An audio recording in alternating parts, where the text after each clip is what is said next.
2 wins over 2 days, over 5 days. We're off to a great start. I'm Kevin Carroll. Welcome to the Buffalo End Zone podcast. The Bills now 2-0 on the season.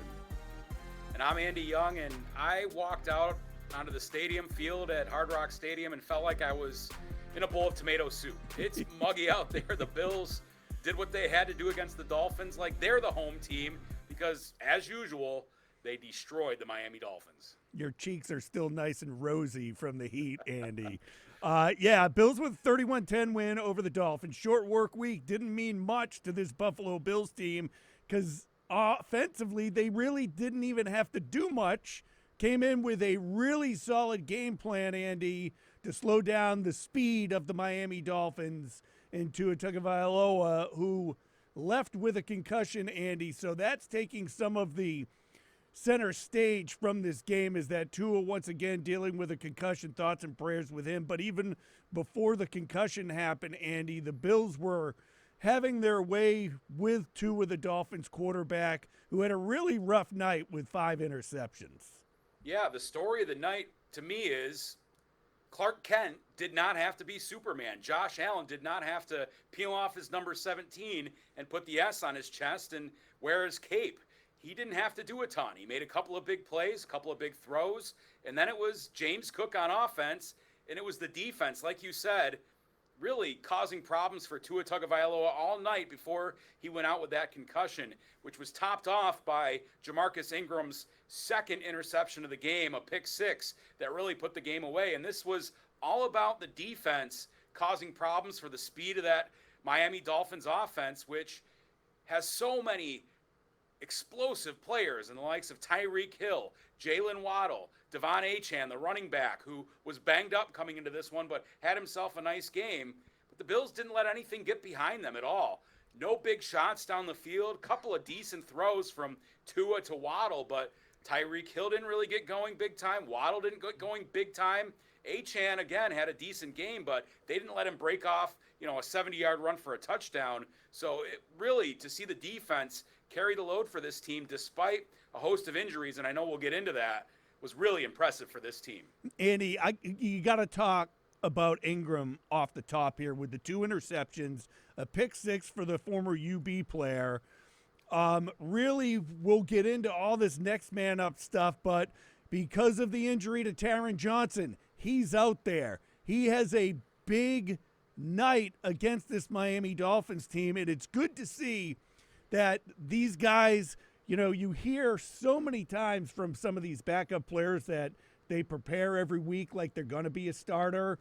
But when you see that translate out onto what they're doing out on the field, it's really cool. And another cool story surrounding the Bills with a former UB Bull now on their team, and these guys stepping into these roles. And going into this season, we talked about the Dolphins were going to be a tough out this year, but the Bills really made it look easy. Yeah, Ja'Marcus Ingram is a guy who, the Bills bring in. They develop him over time. He spends time on the practice squad, works his way up to the 53-man roster, just like Cam Lewis before him.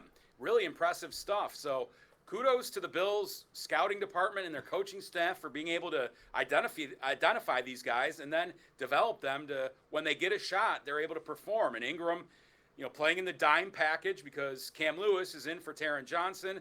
Then Ingram goes in during those dime packages, and, all he does is go out there and get 2 picks and had the game-saving tackle last week. So really an incredible story for a young man who had a long road to get to the Buffalo Bills and to get to UB even. I don't think a lot of people know his full backstory there. Wasn't at UB for his entire college career. But look at this. Here he is in the spotlight, and Thursday Night Football, he goes out there and makes the most of it. Yeah, we have to bring up Terrel Bernard, Bills captain on the defensive side. Linebacker left the game early in this one, Andy, with a pectoral injury, I believe they said. So that remains up in the air. So now you have Baylon Spector out there on the field as well. They are getting awfully thin at linebacker right now. And kudos to the guys who've stepped in. Dorian Williams, Baylon Spector tonight, for Matt Milano, for Terrel Bernard. And I brought this up in our Buffalo End Zone post-game show on television with Stevie Johnson, you and myself, that they basically have lost their 3 starting linebackers because the Bills play primarily nickel defense, which means Taron Johnson is on the field as a nickel cornerback, a third cornerback instead of a third linebacker, and he, in essence, playing the slot there, is their third linebacker. So they've lost Taron Johnson for some time. We'll see how that goes. They did not put him on IR. That's a positive sign that prior to this game, they didn't shut him down for at least the next 4 weeks. That must mean they believe they might be able to get him back from his forearm injury before that. So we'll see what happens there. But, of course, prior to this season starting, you lose Matt Milano, the All-Pro, who had worked so hard to get back from his devastating leg injury. He doesn't even get to start the season at all, and he's on the shelf again with his torn biceps muscle. So then you got Terrel Bernard, who's named a captain, starting middle linebacker. What a revelation he was last season, stepping in for Tremaine Edmonds after he left in free agency. He becomes the leader of your defense. He's your starting middle linebacker. He's one of 2 captains on this team this season. Josh Allen on offense, Terrel Bernard on defense. So to lose him is a devastating blow if he's out for any extended period of time. Pectoral muscles, we saw what that was like last year for Daquan Jones. He was able to get back at the very end of the season and for the playoffs. But man, oh man, down to Balin Spector, who's did a nice job, and Dorian Williams. And you might have to see Joe Andreessen, the other UB kid we've been talking about all summer, get his shot to get on the roster. They've got Eddie Fuan Ulafosio as well, another rookie there. So we'll see what they do or if they need to bring somebody in. I thought Spector at times during this game, Andy, looked like on some run plays he was getting pushed around a little bit. And that did pop Joe Andreessen's name into my head just watching that game. And we talk about, you know, he had a tryout. He was undrafted. He made the team, was with the team in camp, makes the 53-man roster coming out of training camp. Had that good game against the Steelers during the preseason when they played their starters. Has me wondering if maybe the next chapter in the Joe Andreessen story this year might be coming up pretty soon. Again, Spector did a solid job. I mean, Miami didn't put points up on the board, so you can't ask for much more. But I did see sometimes during the run game where he was pushed around a little bit. So it does make you wonder what the next step at that position is going to be. Yeah, you're going to have some growing pains at linebacker with whoever you put out there at this point, unless they bring back one of the veterans that they cut or, you know, Nicholas Morrow gets more time. We'll see how that all shakes out. I don't know if I'm ready to say that Andreessen's going to start next week or anything like that, but I would certainly assume that he'll probably be on the active roster unless they make other moves or they don't think he's ready. Yeah, you're right about Spector. There were a couple of times where he was either pushed around or maybe wasn't in the exact right position. Same thing with Dorian Williams. It's kind of an up and down game for both guys. And I thought Dorian Williams made some nice plays too in shooting the gap and getting to Devon Achane. But Achane also had some big runs in this game as well. Not home run hitter runs, but, you know, good chunks. So linebacker's going to be an issue for this team, regardless of how good these unsung heroes are and these next man up characters are, because they're just not the likes of a Milano, of a Bernard, of a Taron Johnson if you're talking about nickel cornerback. But, you know, shout out to these guys for that next man up mentality and doing the job. How about Von Miller, Andy, huh? I mean, two games in, 2 sacks already. Had a tough go at it in his return last year after that bad knee injury a couple of years ago. Von Miller looking a lot like the Von Miller of old. Stevie Johnson and I, during the Bills postgame show, were talking about one spin move that Von Miller had, but he didn't get the sack. He didn't get to Tua. But, man, he looked like that old-time Von Miller. Yeah, I mean, if Von Miller is able to get back to anything close to what he was before the torn ACL on Thanksgiving of 2022, it's an absolute boon and a win for this Buffalo Bills team because they're searching for that secondary pass rusher next to Greg Rousseau, who's been fantastic so far in the early season and looked like a monster. But Von Miller with 2 sacks so far this season and showing some of that explosiveness, showing some of that ability to get to the quarterback and create pressure, even if he's not getting sacks every time. At least he looks like a player out there. I mean, we remember last season talking about Miller and being like, he's invisible out there. It looks like he's in quicksand, right? Well, that's not the case right now. He's certainly moving much better, and boy, if they can have him playing at a good level, I'm not going to say he's going to be the Hall of Fame kind of guy he was 7-8 years ago, but they get something out of him for that contract. That's critical for this team. Yeah, Ed Oliver didn't impress much against the Cardinals, but very noticeable as far as the pass rush goes, and came up with that big sack of Tua at the, I think it was around the middle of the game. It was either a 4th down or a 3rd down.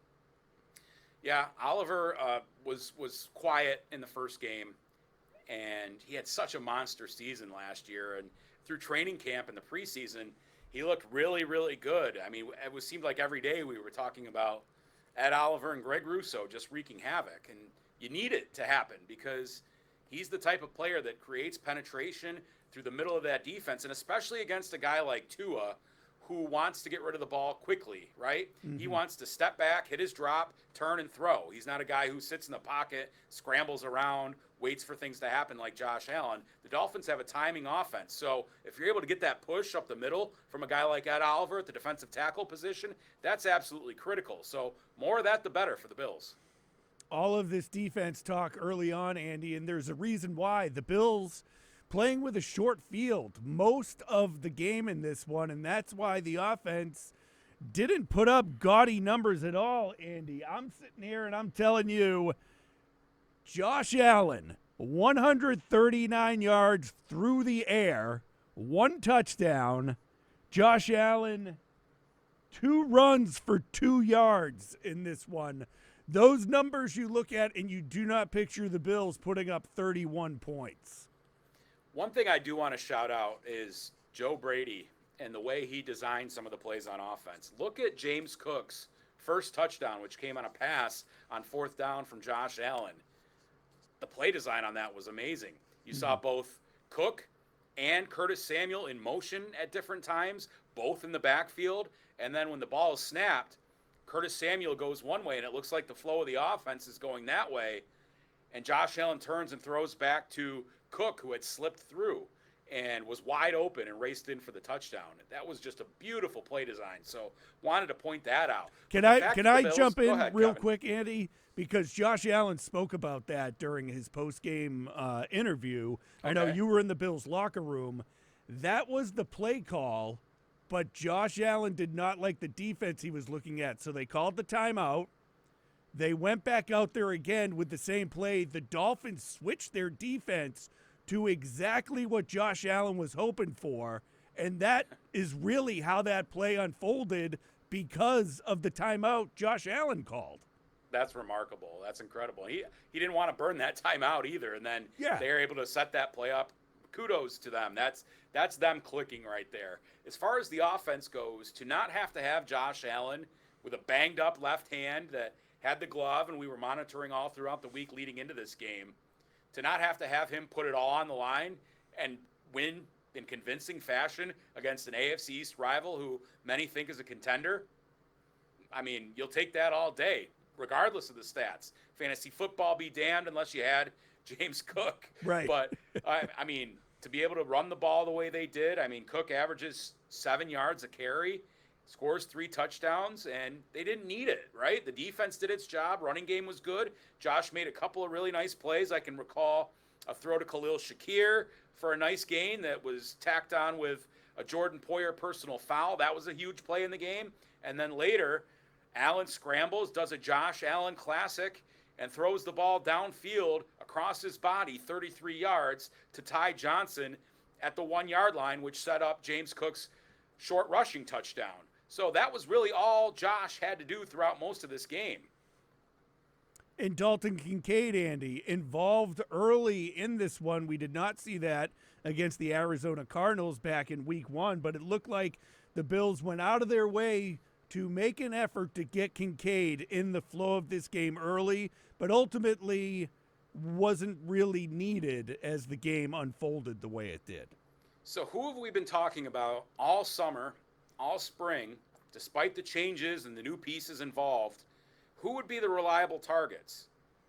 Khalil Shakir and Dalton Kincaid. Well, guess what? Khalil Shakir, 5 targets, 5 receptions, 54 yards to lead the way. Guess what? Dalton Kincaid, 4 targets, 4 catches, 33 yards. Both guys, 100% target catch rate. Pretty darn good there. No, they didn't need to throw it 100 times in this game, but had they, those guys look to be the main targets once again, and it's what we've been talking about all season long. Yeah, Keon Coleman led in targets the first game, and yeah, Dalton Kincaid wasn't heavily involved, but throughout the course of the season, it's going to be those two guys. Whether they put up massive numbers or not, they're going to be the most reliable targets, the most relied upon by Allen. It's amazing how Khalil Shakir, Andy, just keeps impressing. I know we're only 2 games into the season, but you and I both agreed we expect him to have a really good year this year. But for a guy a couple of years ago, or even last year, who was looked at during the preseason as someone you couldn't count on to catch a ball when needed, he's really become that guy. He takes hits over and over again and hangs on to the ball. That Jordan Poyer hit to the helmet, and Shakir still hanging on to that ball. And again, only 5 catches, but he's just there when you need him. Remember what it was like when Josh Allen had Cole Beasley those first couple of years, 2020, 2021, and it seemed like every time you needed a big play on third down, you needed 3rd and 5, Cole Beasley got you 6. Well, Josh Allen has that same trust in Khalil Shakir, but Khalil Shakir is a much more explosive player than Cole Beasley. And so he's got great contact balance and he's got great hands. He's incredibly reliable. He's going to be that security blanket along with Kincaid that Josh Allen needs throughout the course of a game and throughout the course of a season. I was wondering early in the game with seeing the Bills' offensive approach to this, if any of it had to do with Josh Allen's left hand. But as this game played out, it became such a non-factor that it's hard to tell that the Bills went down there and maybe weren't going to rely on Josh as much. But the way it unfolded, they just didn't anyways. So it didn't matter if they didn't want him running the ball, if they didn't want him extending plays, if they just wanted to try and run it, and then maybe pass here or there. It became so irrelevant as the game went on. But early in the game when I was watching it, just wondering if that was something to do with Josh Allen with the running game, or if it had to do with keeping the Dolphins offense off the field, or a little bit of both.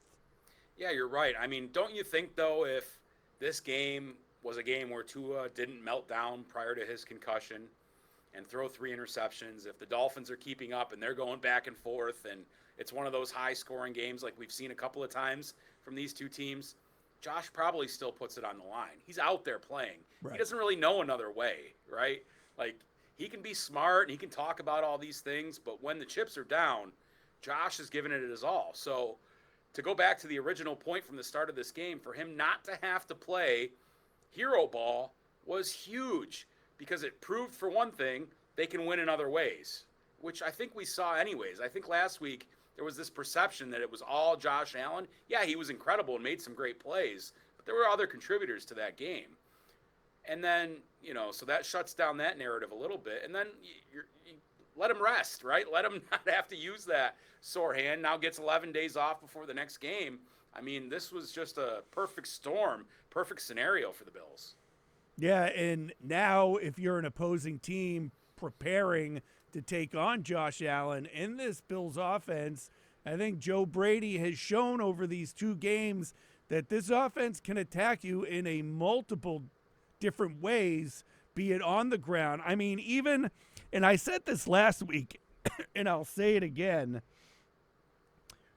Ray Davis, it seems like he put up bigger numbers than what I'm looking at in the box score here. He just seems to pop off the page when you watch that kid run early in his career.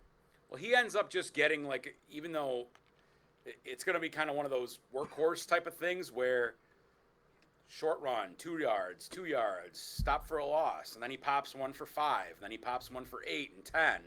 And yeah, his yards per carry was only 3.2, but he still provided some relief, especially in the second half when they wanted to get James Cook out of there at that point, and he gets some hard yards. I mean, he's a rookie. They don't really rely on him yet in third down situations. That goes to Ty Johnson most of the time because I think they trust him more in pass pro. But I think they've got three really capable, solid running backs, and it goes back to a point that I brought up on the Buffalo End Zone postgame show. Sean McDermott, since he got here, has been wanting a team who to complement Josh Allen in that high-flying aerial attack and all the skills he's able to have to bring in a rushing attack that is able to pound someone into submission. And that's exactly what they've done here. They don't have the outside pieces like they've had in previous years, whether that was by design, whether obviously they traded Diggs and let Davis walk and bring in different types of players. The plan will unfold over the next couple of seasons, I think, because I think they'll still address wide receiver. But for now, they're winning in a different way. And, that's an evolution for this team that maybe they didn't have, especially prior to last season, where we did see the run game and the offensive line get better. This game almost couldn't have been any better suited for what the Bills were looking for. We all remember the Bills game at Miami a couple of years ago where it was super hot out and blah, blah, blah, blah, blah, and players were cramping up. You get the Dolphins in week 2. Both teams on short rest. It's warm out down there, Andy. I don't need to tell you that, and muggy. But the game's at night. It's not during the day. And now this game, this road trip to Miami, is out of the way. You have a 31-10 win in your back pocket now against the AFC East rival that this just set up perfectly for this Bills team, and they took advantage of it. Yeah, no doubt about it. Weren't we talking just earlier this week about the difficult schedule that they have over the next several weeks? Right. And it started here with Miami on short rest on Thursday Night Football against the rival. So you come out of this 2-0. You've got the Jaguars, who always seem to play the Bills tough, but I don't think they're an incredible team. And then the Ravens, then the Texans, then the Jets. I mean, that's a tough stretch there, potentially. Yeah. So to come out of that 2-0 and get this win in the AFC East, absolutely critical, and you couldn't set up much better. Of course, we're talking about the injuries. Obviously, you could be there in better position. Right. But despite that, to be 2-0 and got 11 days rest, and you're coming home for Monday Night Football against the Jags, hey, that's all you can ask for, man. Yeah, no, in such a solid take two. Solid start to the season at 2-0 now, where, I mean, you and I, when we talked leading up to this game, I had the Dolphins actually beating the Bills in this one. You had the Bills ending up pulling it out, but we both thought it was going to be a closer game. And I think the way the game started with Tua throwing that interception right off the bat, part of me thinks it is something getting into the Dolphins' head now that they can't beat Josh Allen and they can't beat Sean McDermott and they can't beat the Buffalo Bills. That was almost, well, it was the worst case scenario for the Dolphins on how this game started, because then they get the interception, they get the touchdown right away, and you're basically looking at a free touchdown right off the bat.